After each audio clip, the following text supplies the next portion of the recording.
Полузатопленная морем Венеция – один из самых неповторимых и восхитительных городов мира. Недаром его ежегодно посещают более 15 миллионов туристов. Венеция – столица одноименной области на севере Италии. Город расположен на многочисленных островах в лагуне Адриатического моря. Здесь совсем нет дорог, и все транспортное движение происходит по каналам. Площадь Святого Марка – это главная городская площадь Венеции. Она не только визитная карточка города, но также является одной из главных достопримечательностей Италии. Именно здесь находится лучшее здание и проходят главные мероприятия. Самым величественным зданием площади есть собор Святого Марка. Это образец церковной архитектуры, украшенный мозаикой в византийском стиле. Собор имеет богатую и необычную историю. Прежде всего, для Западной Европы необычен его византийский стиль. Поскольку Венеция всегда была открытым торговым городом, при построении собора использовалось все самое лучшее, что попадало в город: идеи, мастера и товары. Где еще можно встретить над входом в церковь статуи лошадей?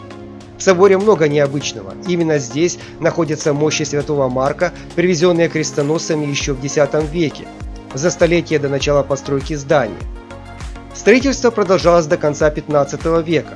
В роскошный ансамбль площади входит колокольная башня собора, иначе кампанила, с пирамидальным шпилем и флюгером в виде золотого ангела. Ранее колокольня служила маяком для многочисленных судов, прибывавших к венецианским берегам. Она построена в XVI веке. Кстати, сначала ее внутренние помещения были камерой для пыток. На площади Сан-Марко также расположен дворец Дожей, бывшая резиденция правителей Венецианской республики. Это очень нарядное здание. Его строили и перестраивали более 100 лет. Поскольку здесь жили правители Венеции, дворец должен был демонстрировать богатство и величие. В архитектуре дворца переплетены множество стилей, наиболее заметно влияние готики, мавританской и византийской культур. Сейчас во дворце расположен музей. Мост Риальто – самый первый и самый древний мост через Гранд-канал. Это одно из красивейших сооружений города на воде. Первая переправа в этом месте была построена еще в XII веке – плавучий мост. Затем его сменил деревянный, а после каменный. Примечательно, что ни одна из конструкций не продержалась долго. Однако в конце XVI века было построено надежное сооружение, которое и поныне украшает город. Во времена античности район Венеции населяли венеты. Отсюда произошло название города. Венеция – это не только великолепные дворцы, разделенные каналами, но и тесные узкие улочки, погружающие вас в атмосферу средневековья.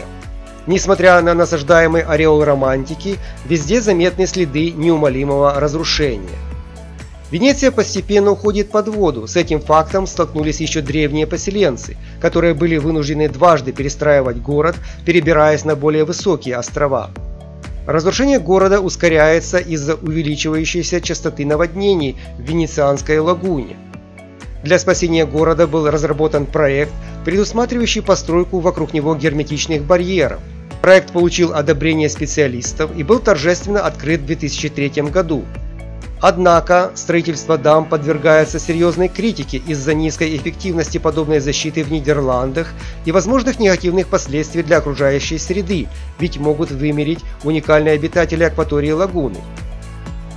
Гранд-канал – это самый большой и красивый канал в городе. Его можно сравнить с центральным проспектом, длина которого 4 километра. При обзоре с прогулочного катера открываются великолепные виды на колоритные особняки, торжественные палаццо, красивейшие соборы.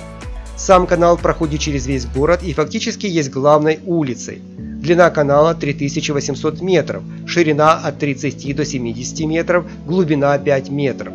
Через большой канал возведены 4 моста, а впадает в него 45 более мелких каналов.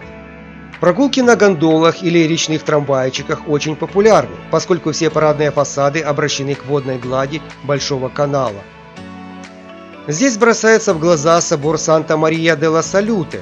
История появления храма достаточно грустная. В 17 веке в городе бушевала чума, эпидемия была настолько сильной, что унесла жизни трети венецианцев. Именно в благодарность Господу за избавление Венеции от этой напасти и была возведена церковь. Собор строился почти 50 лет. С центрального причала открывается вид на остров Сан-Джорджо-Маджоре. Его главная достопримечательность – одноименная церковь. Еще в X веке остров стал собственностью бенедиктинцев, которые возвели здесь храм и монастырь.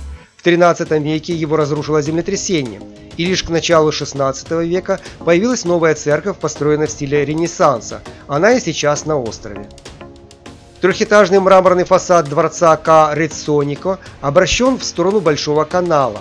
Этот типичный для Венеции палаццо был построен в XVII веке и принадлежал влиятельному семейству Реццонико. Сейчас здесь музей, посетители которого могут убедиться, насколько роскошно отделывали свои интерьеры представители венецианской знати. Во дворце также есть живопись, скульптурные работы, уникальная мебель. Палаццо Санта-София – элегантный дворец в венецианском стиле. Дворец был построен в XV веке знаменитыми архитекторами Бона для одной из могущественных венецианских семей. Владельцы участвовали в гонке роскоши местной аристократии, поэтому отделали фасады сусальным золотом, которое до настоящего времени не сохранилось. Сейчас здесь музей. В конце XIX века дворец купил богатый барон Френчетти. Он увлекался живописью и собрал внушительную коллекцию, которая после его кончины вместе с домом перешла к государству. Редкая поездка в Венецию обходится без путешествия на гондоле по местным каналам. Гондола стала самым узнаваемым символом города. Для венецианцев это обычный способ передвижения, лишь для туристов такая прогулка – романтика. Мост вздохов – это крытый переход между зданиями через Дворцовый канал с роскошной резьбой по белому мрамору. Изящный мост соединяет Королевский палаццо с тюрьмой и выполнен в виде арки. Через мост заключенных выводили на казнь, поэтому слово «вздохи» указывает на грусть и печаль обреченных людей. Сейчас это одно из самых романтичных мест в Венеции. Согласно примете, если влюбленные поцелуются, стоя на этом мосту, их любовь будет вечной.